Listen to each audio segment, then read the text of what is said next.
Саламатсыздар ма? Саламатсыздар. Қалдарыңыз қалай? Жақсы. Бүгін қарашаның 28-і, отыра қойыңыздар. Бүгін дүниежүзілік қамқорлық күні екен, 28 қараша. Бұның бастауы Индиядан алған. Оны қоғам белсендісі ойлап тапқан екен, жануарларды қорғау мақсатында. Енді олай болса, сабаққа кіріспестен бұрын өткен тақырыптарға шолу жасап кетейік. Өткен тақырып қандай болып бізде? Метрдотель, метрдотель дегеніміз кім? Бастаяшы. Қонақ үйде менеджер басқарушы болатын болса, мейрамханада бастаяшы. Енді мейрамхана дегеніміз қай тілде аударылады? Француз. Қандай мағына? Мейрамхана көңіл күйді көтеру, тамақпен тамақтандыру, сусындандыру деген кәсіпорын. Тамақ беретін, бізде тамақ ұсынатын кәсіпорын болып саналады. Ал енді қонақ келместен бұрын мейрамхананы дайындаймыз, сол қай уақытта жүргізеді? Кешкі уақытта, немесе жұмыстың басталуына 2 сағат немесе 1 сағат 2 сағат қалғанда жүргізіледі. Тазалық жұмысын неден бастаймыз біздер? Үстелдің үстінен. Бірінші санитарлық тазалау, шаң сүртуден бастаймыз. Қай жерге шаңдар сүртіледі? Терезенің алдындағы үстел. Терезенің алды, үстел және еден. Еденді құрақ тазалау немесе ылғалды тазалау жұмыстарын жүргіземіз.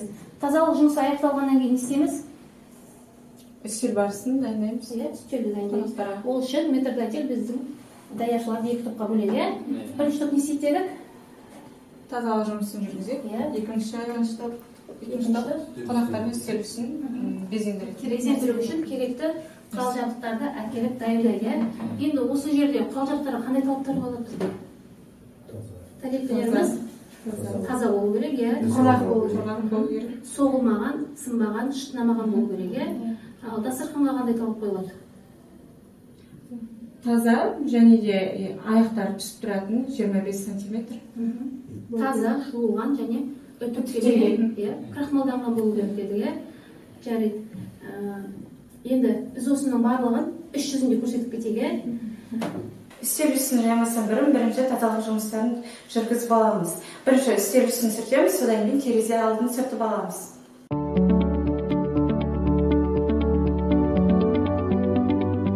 Үстел үсті сүртілгеннен кейін жайманы төсеміз. Ол үшін жаймаларымыз таза және де үтіктелген,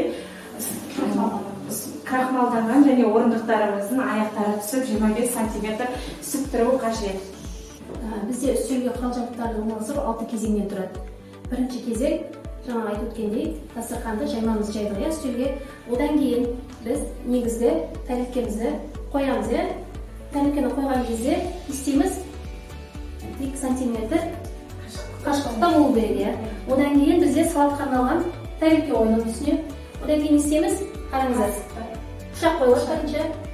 Ол негізгі тарелкенің деңгейіне бір қатарда орналасу керек. Одан кейін қасық, шанышқылардың барлығы қойып болғаннан кейін тарелкенің сол жағында 5-10 сантиметр қашықтықта не қойылады бізде? Бәлішке арналған тарелке қойылады. Одан кейін бізде суға немесе шарапқа арналған бокалдарымызды қоямыз.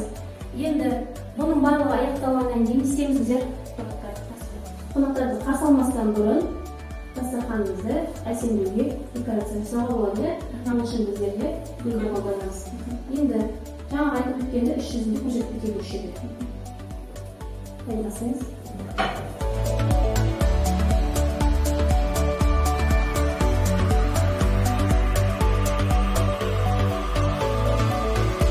Үстелге ең алдымен негізгі тарелкемізді қоямыз және де ол орындыққа 2 сантиметр қарама-қайшықтықта болу керек. Одан кейін қоятынымыз салатқа арналған тарелкеміз. Одан кейінгі қойылатын нәрсеміз пышақ. Пышақтың жүзі тарелкеге қарама-қайшылық қарап тұру керек.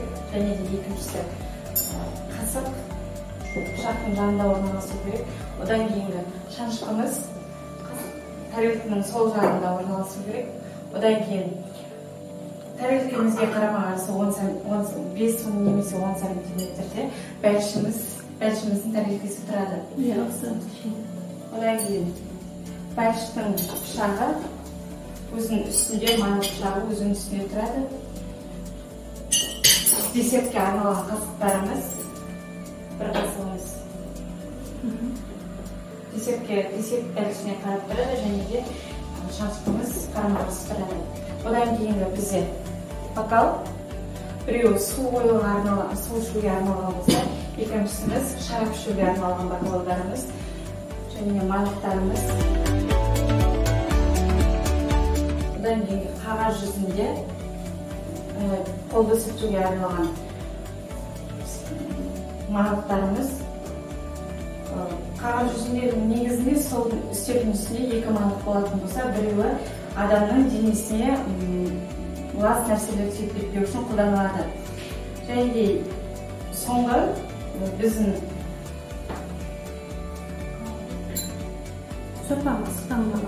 ыстықтағанға арналған кесеміз, ол бәріміздің қасында орналастырылады. Енді осы жерде біз орналастыру кезінде қандай қателіктерді қараймыз? Біз бокалды қалай ұстадыңыз? Осылай ұстадыңыз, иә? Біздің қолымыз тимеу керек. Бұл біздің бірінші қателігіміз, иә? Осыны мұқият мән береміз, қараймыз. Және енді соңғы етап бізде не? Безендіру, иә? Ол үшін біз үстелдің үстіне вазаны гүл салынған қоюға болады.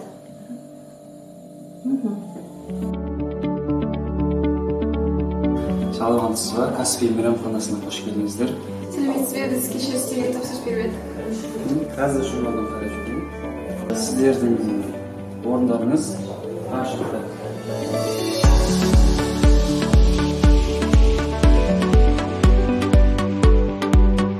Қайырлы кеш, Каспий мейрамханасына қош келдіңіздер.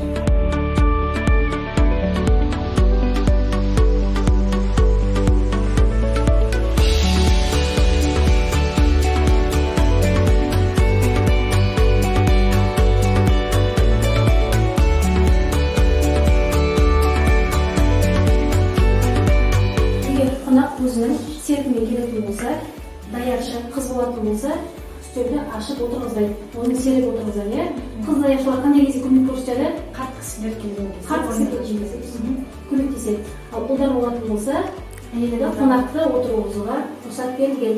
Және де қонақ өзінің өліммен келетін болса, не істейміз? Айтқызбай-ақ құмыраға су құйып ортаға сен көт салып қоямыз. Құмыраға су құйып ортаға келіп қоямыз, иә?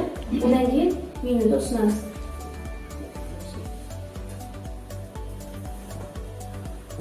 Енді осы жерде даяшы нені білу керек?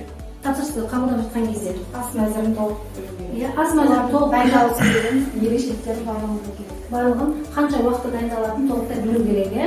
Енді қонақ асығыс болған жағдайда не істейміз? Тез дайын болатын тағамдарды ұсынамыз. Иә. Тапсырыс алып болғаннан кейін, және де оның қанша уақытта дайын болатынын айтамыз. Содан кейін қайталап сұраймыз. Содан кейін қателік болмау үшін. Және де меню заказымызды алып болғаннан кейін тапсыруға кетеміз, иә?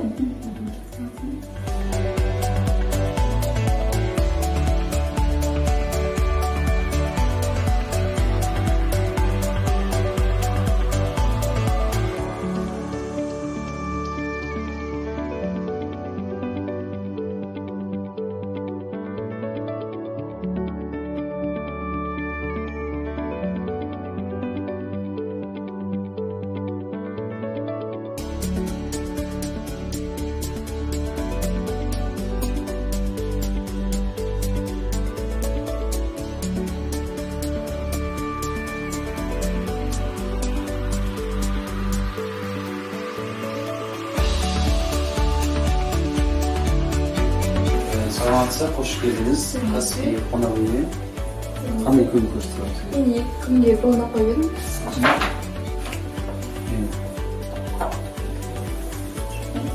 Жақсы,